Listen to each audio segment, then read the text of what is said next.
Today I'd like to present to you a product that's made a big difference to my daily routine.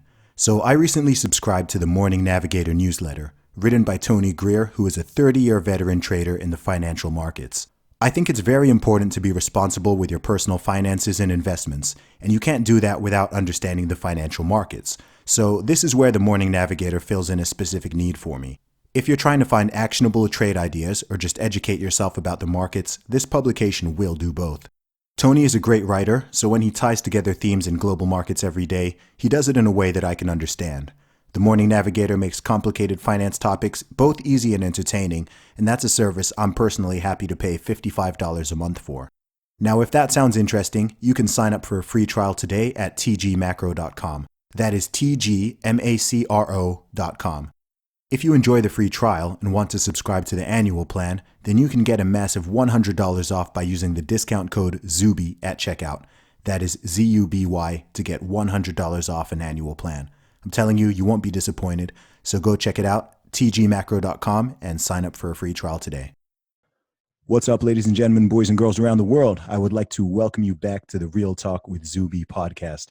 Now, if you guys have been following my podcast for a while, you may remember that way back last year, I think it was episode number 4, I had on Andrew Tate, kickboxing champion and the king of toxic masculinity. Now, who better to kick off 2020 with other than his younger brother, Tristan Tate? Now, I want to give him a shout out because he's joined onto this podcast at really late notice, but here he is with me right now. What's up, Tristan? How you doing? I'm very good, Zuby. First of all, it's very nice to finally meet you. I've never met a female British athlete weightlifter who holds all the records before, so I'm super starstruck. Again, I think it's one of those things that was just meant to be. I put out on my Twitter account yesterday, I believe, that I was looking to do more podcasts in 2020 because I was very much the brother. We work as a team, but I'm the guy behind the shadows, behind the cloak in the shadows. So I'm putting my face out there more, and at the very last minute, literally 10 minutes ago, I got the messages from you saying, do you want to be on the podcast? So yeah, I'm delighted to be here, and here I am. Awesome, man. So for people who don't know you, aren't familiar, are listening for the first time, describe yourself. How would you introduce yourself? Well, if you know Andrew Tate very well, I am his younger brother. Essentially, we grew up together. We're both products of the same father. So I enjoy chess. I'm a chess player. I'm a kickboxer. I was the European champion, not the world champion, until a car crash actually damaged my left shoulder about 3 years ago, which permanently retired me from fighting. But again, businessman, self-made millionaire. Me and Andrew made very sure to get our collective net worth over $2 million before we started saying the word millionaire, because there's two of us. So we don't like to pretend or talk BS about our own achievements. So yeah, businessman, millionaire, kickboxer, champion. I like cars, girls, chess, books, all sorts of things. I like to keep my life multifaceted. So that's awesome, man.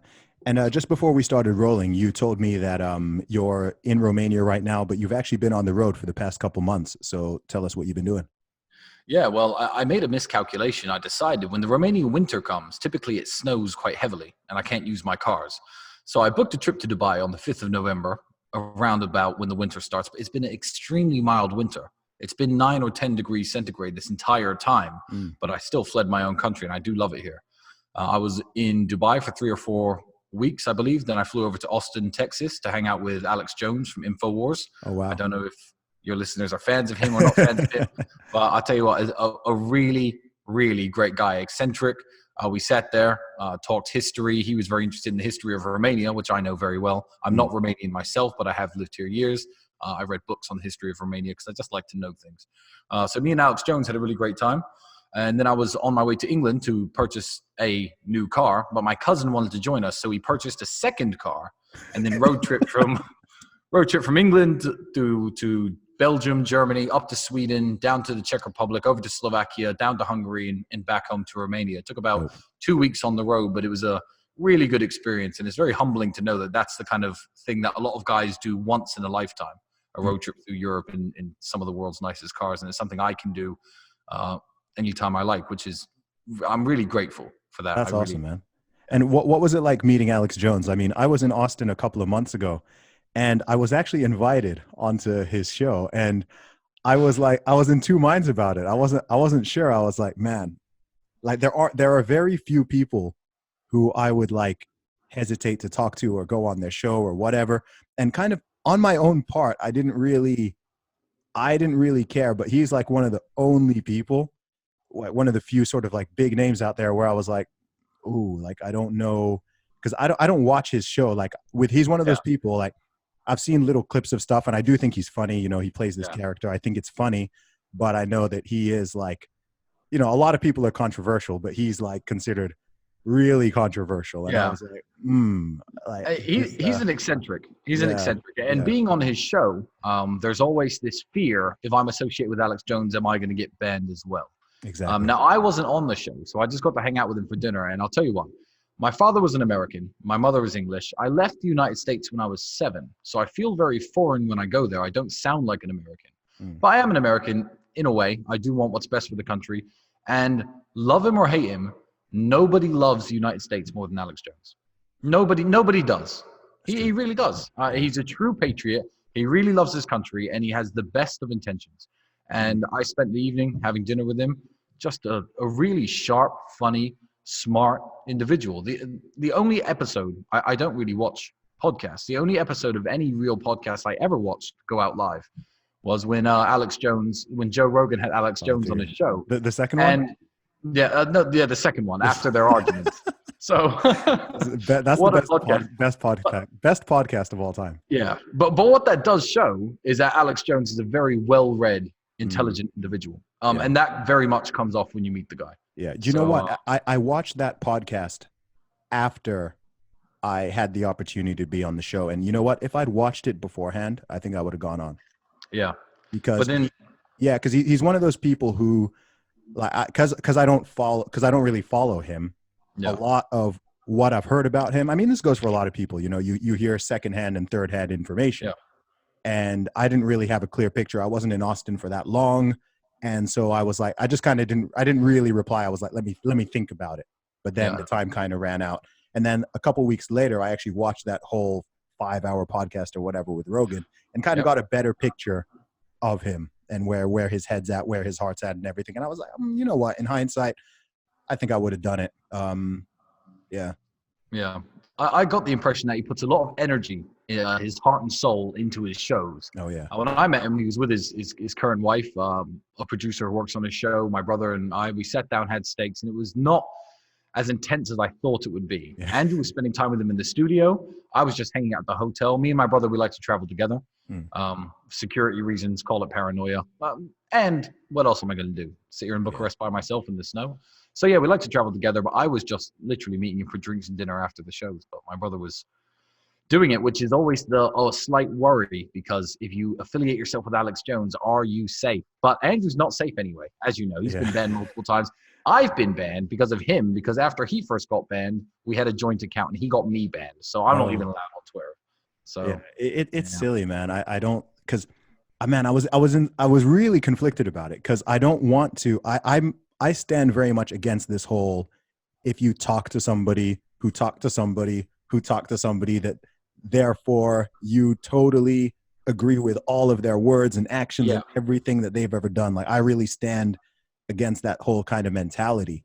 So in one way I was like, man, like I really want to do it just to be like, screw you guys. But at the same time, I know that whether or not stuff is true, the sort of amount of heat around him, especially, you know, after he got kicked off of every single platform, you know, if you go on Facebook and you mention him in a positive way, they delete the post. Yeah, they do. Like stuff like that. I was like, that's mind-blowing.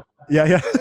I was like, if it's that crazy, like I don't know if I'm yet at a level in my career where I can kind of, you know what I mean? If I'm at that stage where it's like, okay, whatever, then it's cool. But I'm like, man, I'm still I'm up and coming here. Like, I don't want to, you know, I need to kind of weigh this up a little bit. But next time around, if I'm in Austin, then I think I'll just be like, screw it, let's do it. I know what you mean. I mean, my association with Alex Jones and people like this, I have no fear of getting axed, because I don't really, as I said, the Tate empire, the Tate, let's call it, I don't know what you want to call it, Tate Enterprises, whoever me and Andrew are, I'm very much the behind the scenes guy.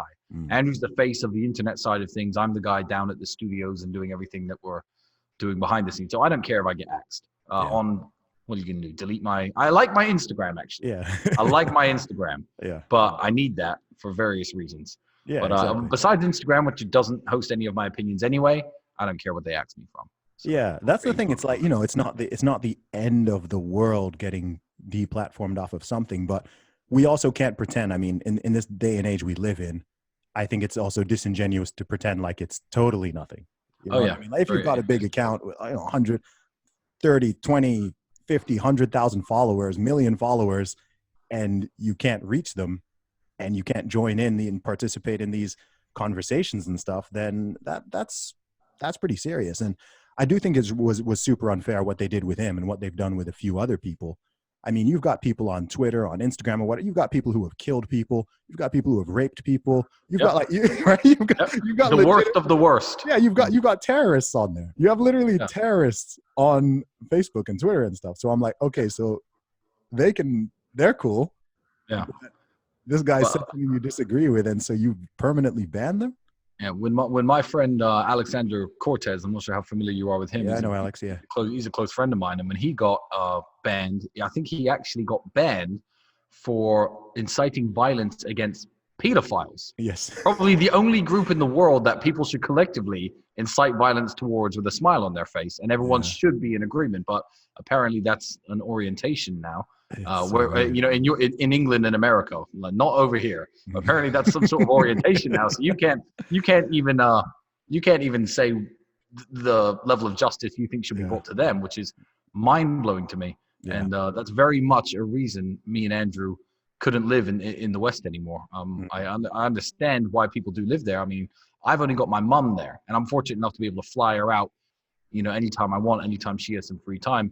However, people are there with these big family networks. They can't just uproot and leave the way me and Andrew did. But I mean, I couldn't go back. I wouldn't go back. It's gone absolutely insane over there. Yeah, so, I did have this conversation with your brother. He was really talking about why he left and everything. I mean, what is it that you personally, when you say that you couldn't come back to the UK or to the US, what specifically do you mean by that? Because I'm sure there's going to be, I have some inclination as to what you mean, but I think there'll be a lot of people listening to this thinking like, man, like the UK and US is where it's at. Like, why would you say something like that?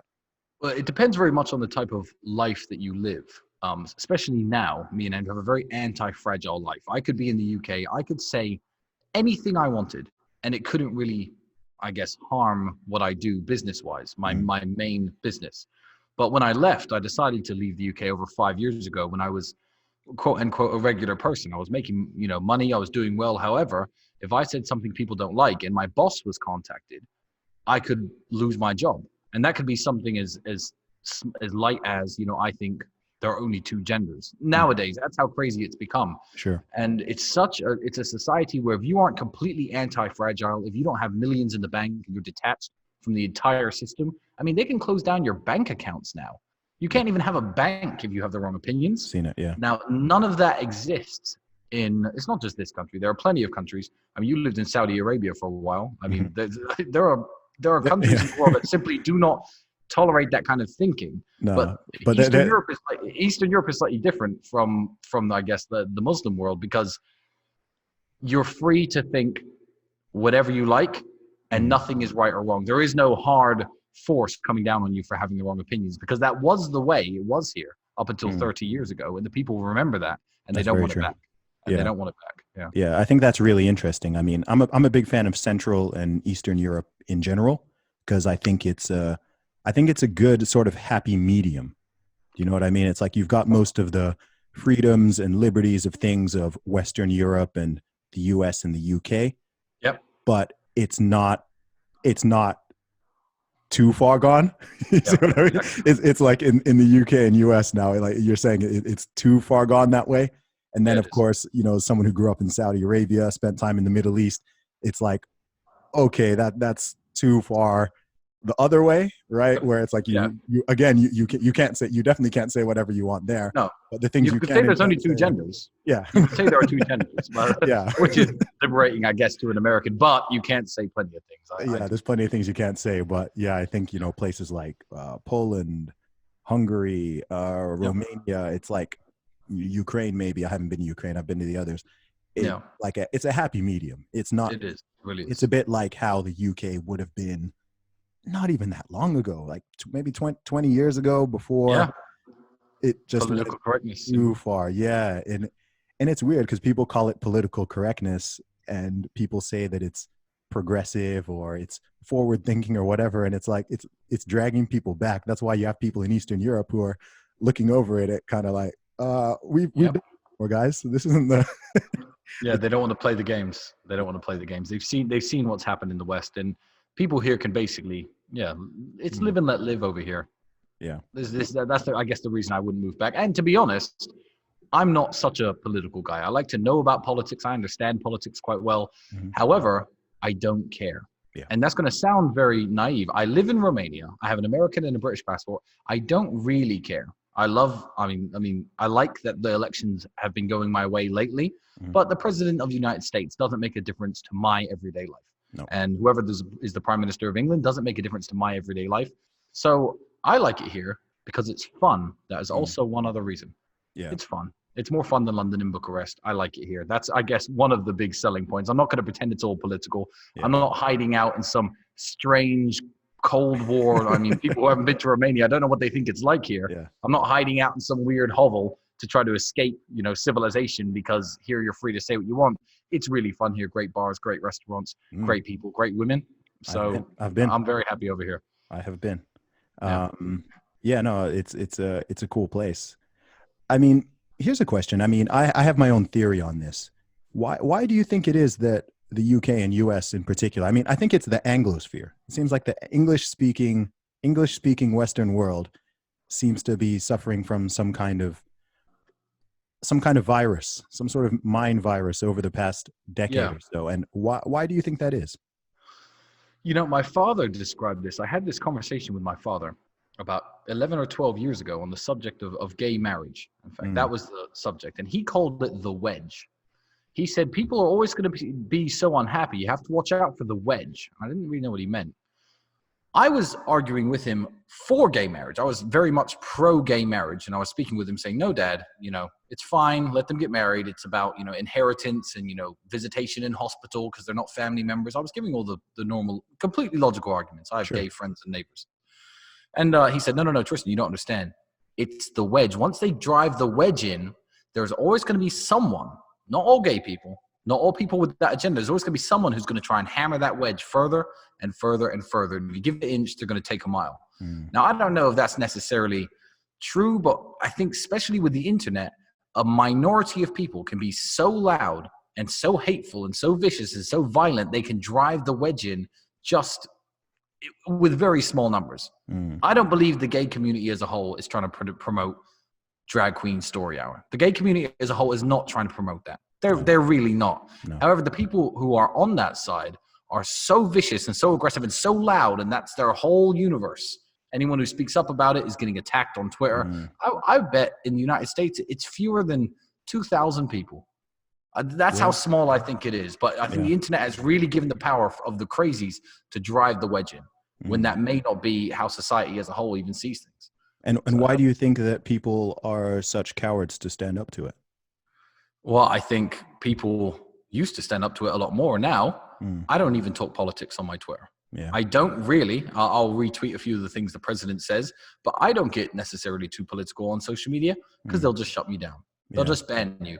They've won in a way because the corporations that run all this stuff, the Facebooks, the Twitters, the Instagrams, they're all owned by very hard left-wingers who don't want to upset anybody.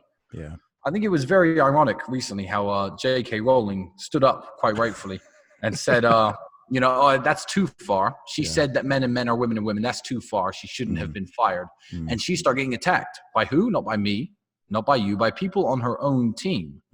So this is what I mean. You have to, and these companies, Facebook, Twitter, you have to be willing, sorry, not willing, what's the word? You have to be aiming to upset nobody. So you have to go full crazy.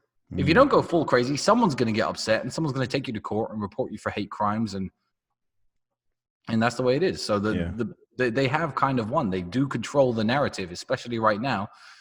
at the same time, people will say, "Oh, use Gab.ai. Gab.ai is fantastic." No, it's not. Yeah. It's not, because you also, you need some level of censorship. You can't just have a forum where everyone's posting, I can't remember, the N-word after every post. Like, that's also not cool. There needs to be, as you said, a happy medium. Exactly. And of course, most of the people who are on there are there because they have been kicked off of other platforms. Exactly. So some very legitimately unsavory characters Absolutely are populating that place. Yeah, I don't use it. Yeah, no. I've had a quick glimpse and I was like, nah. Yeah. So where do you think it all goes? Do you think that the radical leftists, or whatever they want to call themselves, do you think they keep winning and stuff keeps pushing in that direction, or do you think the pendulum is gonna swing back? I see a lot of signs, even things like Dave Chappelle's comedy special last year. This very recent Ricky Gervais monologue. 2 nights ago. Quite a lot of people in different areas. I'm in the world of music, but in music, in entertainment, in even in academia, things which are legitimately very, very left-wing dominated. Yes. I'm starting to see a lot of people. And one thing that gave me sort of hope with the Ricky Gervais thing is because he's technically on their side. Right? He's more left than he is right. So to have people like him with that sort of stature and power and reach, just being like, look, guys, this is so stupid. Especially, I love the bit he did about the white actors dying, and he said that he can't even talk about it because that's how silly it gets. Like I'm in the world of music, and some of the stuff some of the initiatives and things they push and whatever. I mean, I'm a black guy myself. I'm a minority in the UK, but some of the stuff I'm just like, yo, guys, this is silly. Like, it's crazy. This is dumb. This doesn't make sense, and they're just going so hard. It really is. I don't know, to be honest. I don't know exactly how I see it going.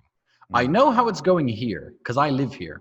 I go to the UK perhaps 3 or 4 days per year. I have a few friends over there. I follow a few Twitter accounts, but my experience in, I guess, our country of England is very limited now. I know that here it's going to stay the way it is. People want to get married, have kids. It's very traditional. You know, it's not going to have huge gay pride parades down the center of the city. That's what I know here. And I don't know exactly how it's leaning in the United States or England, but my advice to people, in fact, I'll tell you a very short story. It was a friend of mine. Let's call him a school friend. We met when we were about 15 or 16 years of age. Okay. During the Brexit referendum, this guy, Richard, his name is Richard, if you're watching, sorry. He would not stop posting about Brexit. Now, Richard works in a gas station. So he would write posts this long about why we should leave the European Union. I guess I was on his team. I was pro-Brexit. I also had my reservations because I live and work in the EU. But regardless of what side you're on, I kept saying on his posts, I was like, Richard, bro, you work in a gas station. If you vote to leave the EU or you vote to stay in the EU, nothing's going to change. You have to change your own life. You have to look out for yourself. And that's very much my view on politics. So how is this going? I don't know.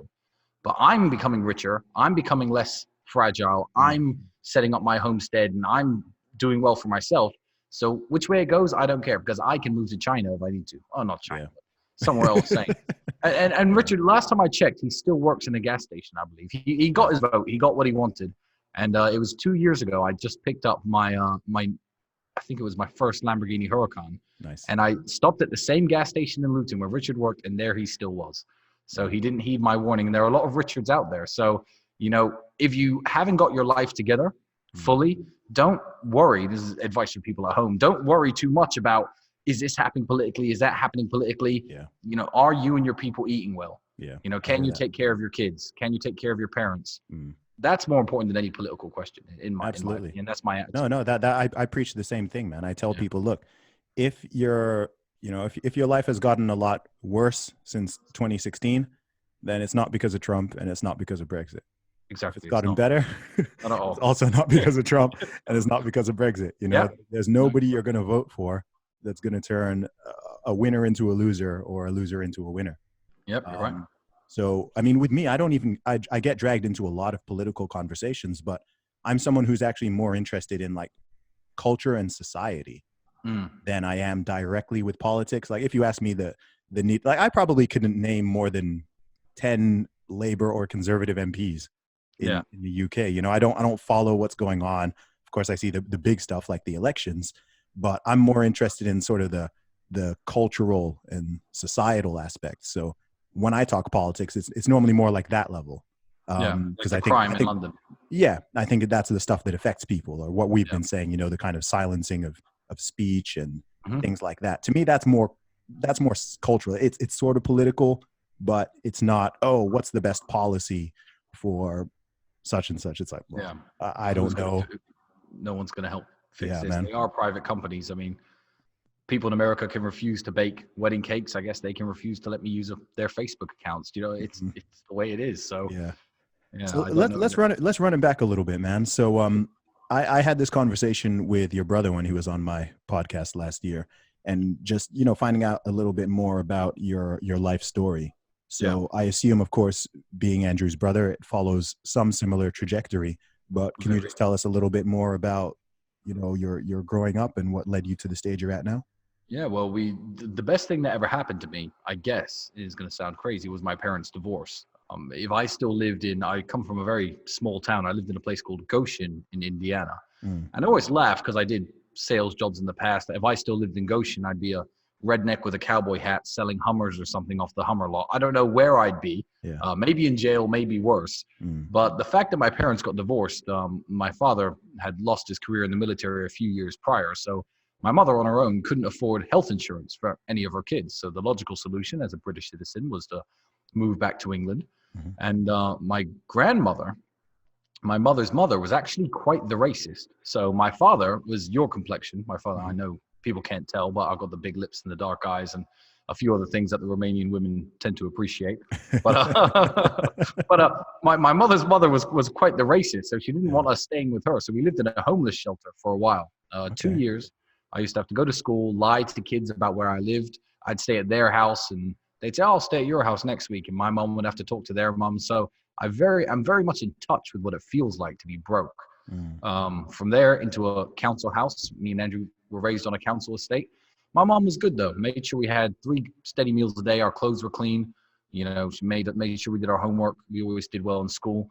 And out of there, we left sixth form college really without enough money to go to university. I wasn't inclined to take loans out. My mom was still washing dishes in the school kitchen. I wasn't going to get 20 or 30,000 pounds in loans out to, I guess at the time it felt selfishly study something that I was interested in, whether it be physics or biology. So instead I just entered the workforce and hustler's mentality, worked one thing after the other. We ended up working for ourselves at a very young age. I lost that money, lost that business. I was sleeping on my best friend's couch at 23.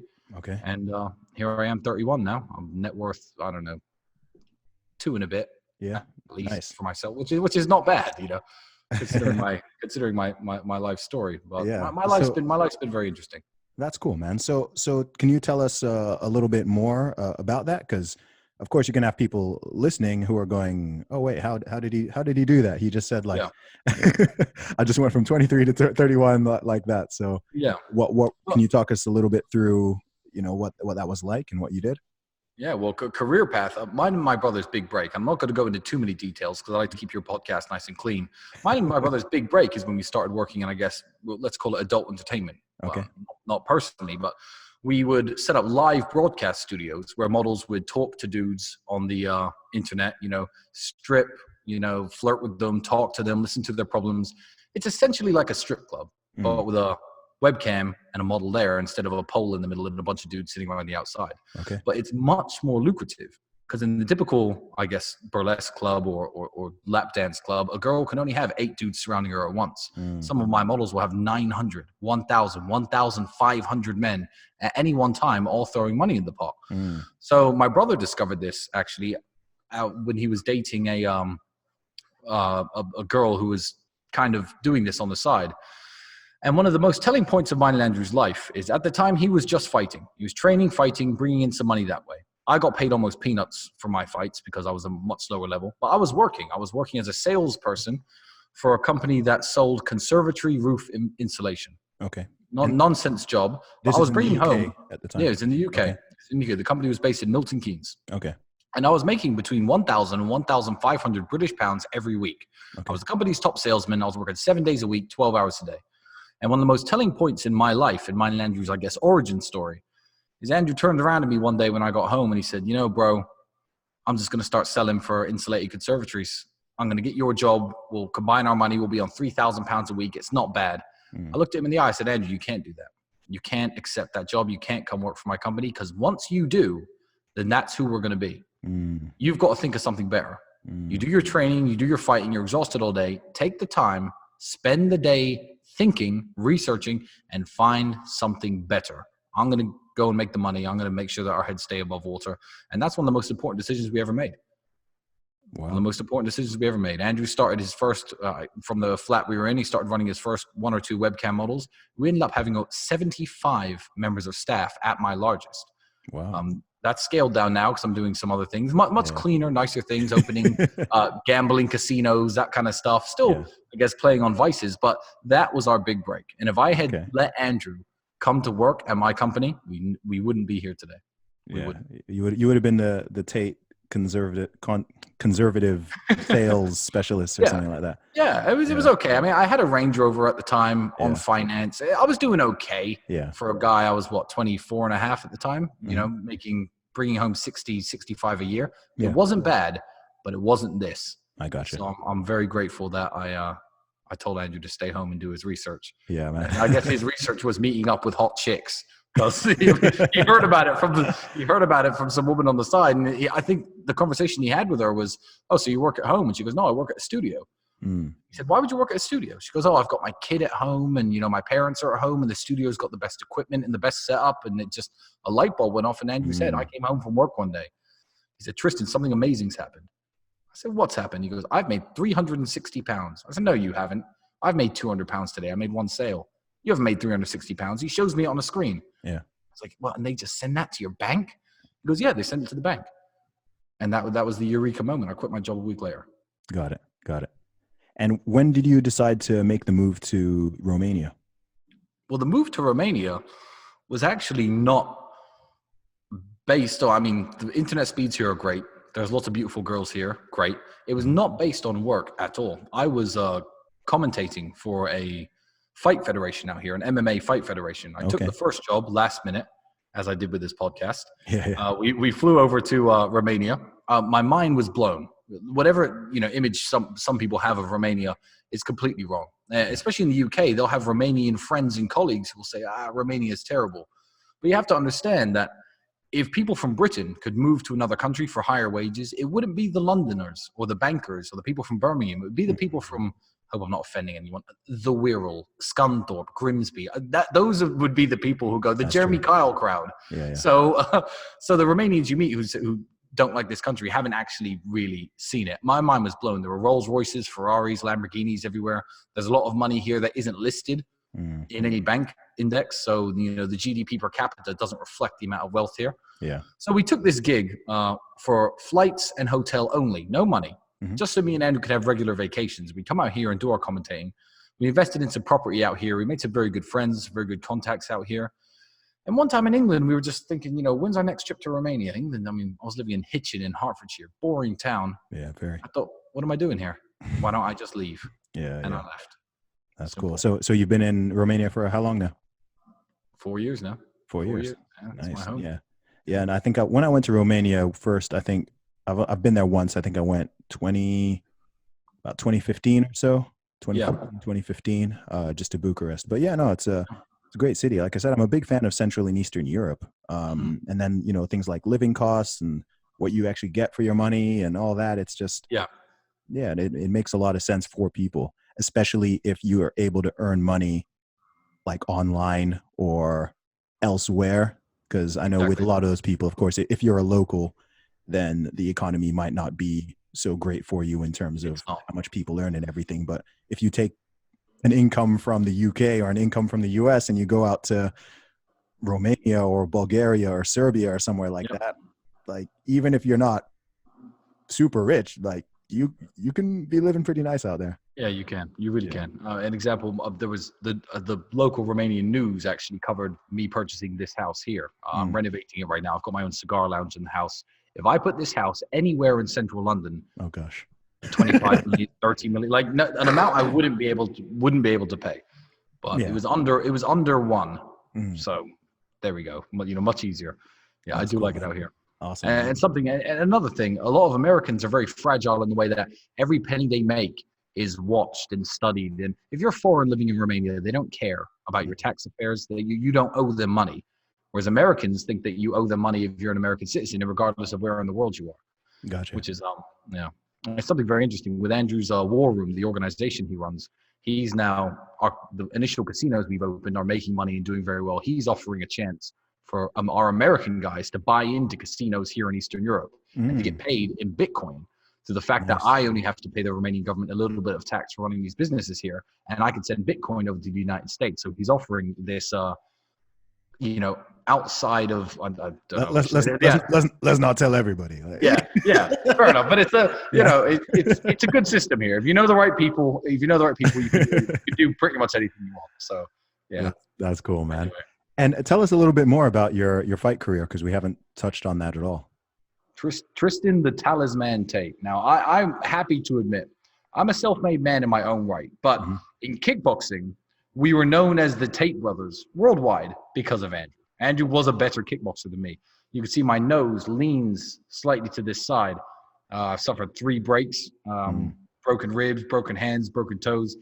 Andrew's fight style, which I did try to learn, I really did my best, was very much, don't get hit and knock him out with your insane power. My fight style was get hit 3 times, hit him 4 times. Okay. So a lot of the fights you'll watch me in, there still are some in YouTube. Feel free to look them up. Just type my first and last name. You'll find some are just horrible fights. I was in bed for 3 days afterwards, win or lose. I took a lot of beating and a lot of punishment, but I did win the majority of my fights.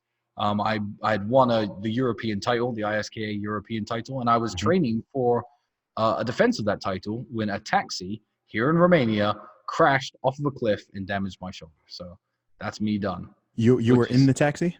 I was in the taxi at the time, yeah. Wow. It's actually a very funny story. Okay, I was going to say it sounds like you're fortunate.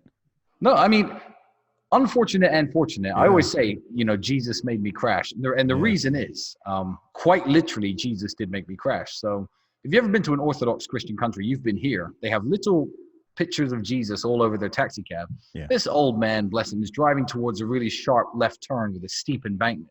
And his Jesus falls off of his dashboard. So bends down, goes to pick up his Jesus. His eyes aren't on the road, drives straight off.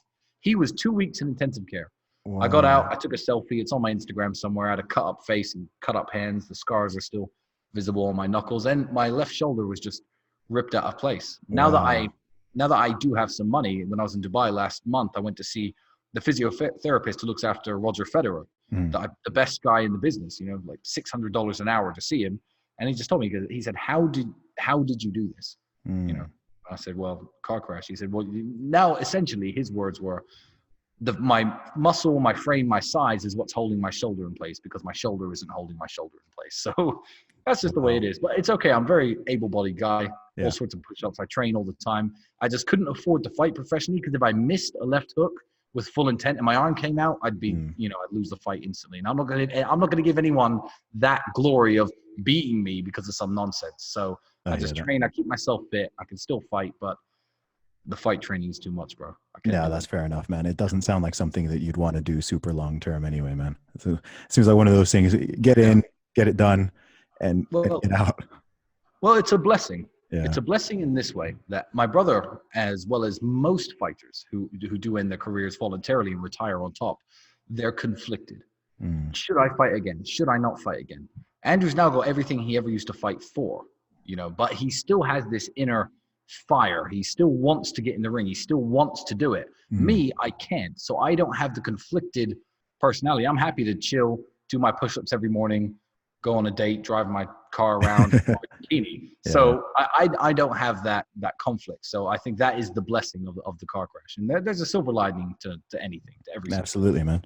I mean, so what are the biggest lessons that you learned from your fighting career and your experience there that you think you sort of take into the world with you now? How did that shape the way you view things?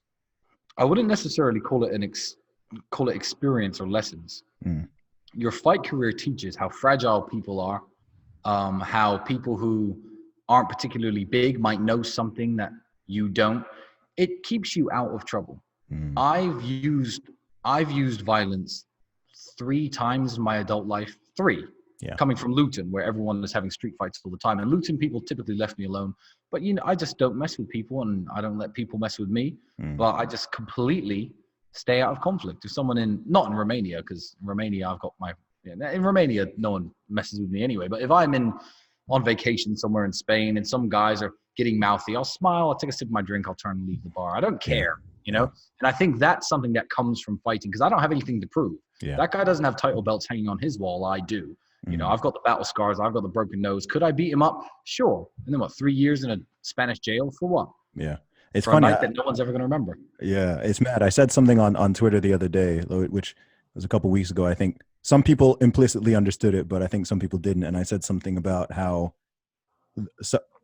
people who are total strangers to violence, or who have never been in a fight before, are probably way more dangerous than people who are familiar with it. Yeah. And some people more likely to fight you. Yeah. Like some people were totally like, yep, I get you completely.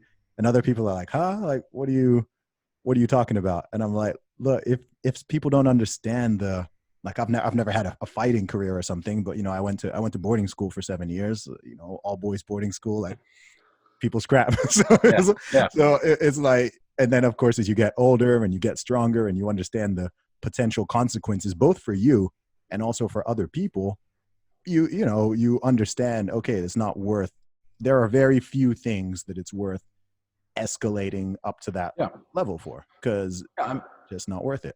One of the most classic examples, he became very famous on the internet. That tiny football fan, the Weldstone Raider, he's like, 40, the Do You Want Some guy, who was starting to fight with somebody on YouTube.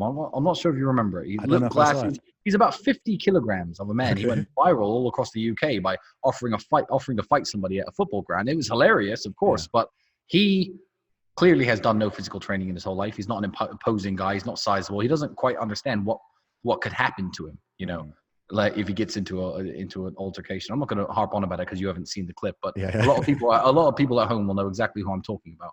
Okay. But yeah, that's the guy who will fight you. Whereas I'm 110 kilograms. I'm 6'4".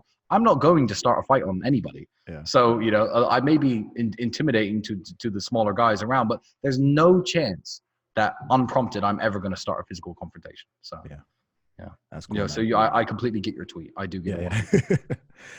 And you can also tell by the way people behave on Twitter, you can tell who's been in a fight and who hasn't just off the tweets. When someone's just talking like the wildest stuff, you're just like, dude, you wouldn't say this to this person if they were in the room, if they were like you. So just comment. The internet makes everyone brave, and you get this a lot. I've read I get the same. Yeah. You just have to shrug it off. I mean, exactly. What could you do? Exactly. And no one's ever been rude. No one's ever come up to me and said, "Oh, I know you from Twitter. You're a." It doesn't happen. Well, people recognize Andrew from Twitter mostly, but they're always friendly. Of course they are. Of course. 4-time world champion. He's a 6'3" dude. He's big. No one's gonna say anything bad to his face, and that's the nature of the world that we now live in. Yeah, it absolutely is, man. There's nothing you could do about it. So what have you got planned for the future? I mean, I know you said that this year you're looking forward to putting yourself out there a little bit more. What made you decide to step out from behind the scenes a little bit? You know what? I'm going to reveal something. This is a world exclusive that I've been working on since January 2020. I make no apologies for the way I live my life. I'm a young guy. I'm single. I'm safe about it, but I do meet and date a lot of beautiful women. I really do. Mm-hmm. I'm famous for it. If you Google my name in Google, there's a list of Romanian TV presenters and models and celebrities who I'm in photographs with raunchy headlines, etc. So I'm well known for it here. The reason I'm coming out, I guess, into the public eye a bit more is because I'm tired of people on the internet who talk nonsense about things they don't know anything about. And the big one nowadays, you have these huge groups of people, these conventions and these accounts talking about, how many women they meet, date, sleep with in a very, how can I explain, in a very demeaning, degrading kind of way. And one, I don't like it. And two, I know they're lying. They're fantasists. I can tell by the way that they type. Having run a webcam studio for, the last 5 years, one of the best in the business, I see guys type like this all day. They're liars and they're fantasists. And this is a world exclusive. I am keeping I saw a few Twitter accounts with screenshots from WhatsApp. Hi, come over to my house. Yes, I'll come. That's all they have. And they write this big story about how amazing this chick was that he met in a mall in Denver. So like, I've been to Denver. There's in the malls. There are no Tens there. So starting from January 1st this year, I've been keeping a very concise diary where I am blurring out their faces, etc., but using photographs, text messages, the Instagram inboxes. I've got my hand in every picture with something specific on it, and this is going to come out halfway through the year. The full volume is going to be obviously released at the end of the year. It's something I'm doing for the entirety of 2020. And when I release this, Zuby, I'm telling you, I'm going to shut these people up. Because my brother already sells his PhD program. Now, the PhD program, the reason he sells it is because we ran a business where we had multiple beauty queens, multiple, dozens, literally working for us and obeying us and listening to us. A few of them at the time, I guess, were girlfriends of ours. And, you know, we had multiple girlfriends, etc. And people would, you know, people will call us a liar, but the proof is in the pudding. I mean, I have a fleet of cars, etc. I didn't make it through crime, or I wouldn't put my face out there. This is how I made my money. So me and Andrew consider ourselves the most qualified men on the planet. I mean, not on the planet, not at all. Let me scrap that. Most qualified men in that sphere of Twitter to talk about meeting girls and dating girls. So that's my big reveal for this year. Money, I'm making enough. I'm opening some casinos here. I'm expanding my current businesses. Money, I'm making enough. But that's the big thing that I'm going to be putting out halfway through this year, because it's going to be a diary and a journal, all photographed, all evidence-based, that nobody in this whole sphere is going to be able to touch, besides maybe Andrew himself, who's not keeping a journal. So yeah, I'm gonna what's the goal of that? I mean, is the goal of that to inspire? Is it to help? Is it to... It is to inspire and help. The only people who currently know about what I'm doing are and I'm not going to extend this to anyone else if they do join the war room, because now I've said it, I may have a spy. But the only people who do know what I'm doing are some members of the war room who have bought the PhD program. And as I'm posting, it's actually a locked Twitter account. That's how I'm keeping the journal, and no one can access it right now. But as I'm posting, I'm explaining to these guys the behind the scenes, the theory of it. And it's not something, what's the word I'm looking for? It's not something depraved. There's no depravity involved. You know, I enjoy the company of beautiful women. I enjoy going out with them. I enjoy having dinner with them, going to the opera with them. I enjoy these things. You know, it's what I like to do now that I have the time in the world to do the things I like. Andrew loves driving those cars around really fast. I like driving them really slow so everybody can see me. So it's something I enjoy, and I'm keeping a very concise diary. And the goal of it is to inspire and teach, I guess, the friends in the inner circle who I have close to me. But the other goal is to silence the people on Twitter who talk and talk and talk and post these little screenshots of nothing with these fantasist. I don't think I follow these people, so I'm not sure. I mean, just Google PUA is a good one. Google that, you'll find 400 dorks like that. Okay. Yeah, you're a pickup artist. You walked up to a girl in the mall who was a supermodel in Wyoming, did you? I bet you did. Like, I'm just trying to silence everybody. So I got you. and silence my own critics as well. My own critics as well. I mean, because I'm photographed often with beautiful women who work for me, who will either be a girlfriend of mine or somebody who works for me, and they'll say, "Oh, you're paying her." Like, I mean, I don't judge anyone else, but morally, I have a problem as a webcam studio owner of paying for female company. That's just against my wiring. I'm the guy, you know, I am the one who knocks, essentially. I take the money. I don't spend the money for female company. So, yeah, to inspire, to silence, to intimidate, to upset. The same reason I do anything. So that's my big goal of 2020. And yeah, it's going to be incredible. I mean, so far we're 1 week in. I'm not going to tell you any details. 1 week into 2020, but already the content is better than these accounts share in a year. So, yeah. You'll see. Okay. We will see. Space. Awesome, man. And on that note, if listeners want to find out a little bit more about you or follow you on social media, where can they find you, Tristan? Yeah, on Twitter, just type in The Talisman Lives. My @ is Lives Talisman. You can find all my opinions there, my photos, and everything I'm doing. My lifestyle is very much on Instagram, which is Talisman Tate. And that's where you can see kind of how I live, collections of my cars. I don't know what you're into. I sometimes post photos of women I'm with and stuff, but not to the extent I will be doing on Twitter. I have a YouTube channel, Tate Confidential. Just type that in. And the War Room is an organization that my brother runs. It's not my organization, but I'm very much involved in it. I like what the War Room is always trying to do, which is to say that I am not the archetype of what men should be. I'm the archetype of what I want to be. I believe that men should be, happy, respected, healthy, fit, financially independent. These are things that I wanted to be. So anyone joining the War Room, we try to elevate them to that level. And Andrew very famously, just a few days ago, kicked half the members out because they weren't pulling their weight. And there were a lot of groups who, I don't want to insult them, I'll insult them. There are a lot of groups who need the money. Oh, join my little club. The membership fee is this. The membership fee is that. Andrew just axed half of our subscribers, and he doesn't care because it's not a financial thing. It's to build a team around me and Andrew of guys we could trust and like-minded people. And some War Room members actually now live here in Bucharest, do business with me, work with me. They're investing in casinos and all sorts of stuff. So if you want to join the War Room, you'd have unprecedented access, obviously, to myself and my brother, and that can be found at cobratate.com, which is my brother's website. He probably punch me if I didn't mention that. So, so there we go. You can find me there and get unprecedented access to me any minute of any day. That's all good, man. Tristan, thank you for coming on the show, man, especially at such late notice, bro. It's been and you know what? I always make my excuses after the fact. I've been fasting for the last 2 days, so I'm lightheaded. I was just sitting there relaxing, watching TV. 5 minutes notice, I came and set this all up, and here I am. So, awesome. I'd be happy to articulate myself better some other time. We'll stay in touch. 6 months down the line, maybe I'll do the big reveal when I finally release this Twitter account to the world on your show. Awesome, man.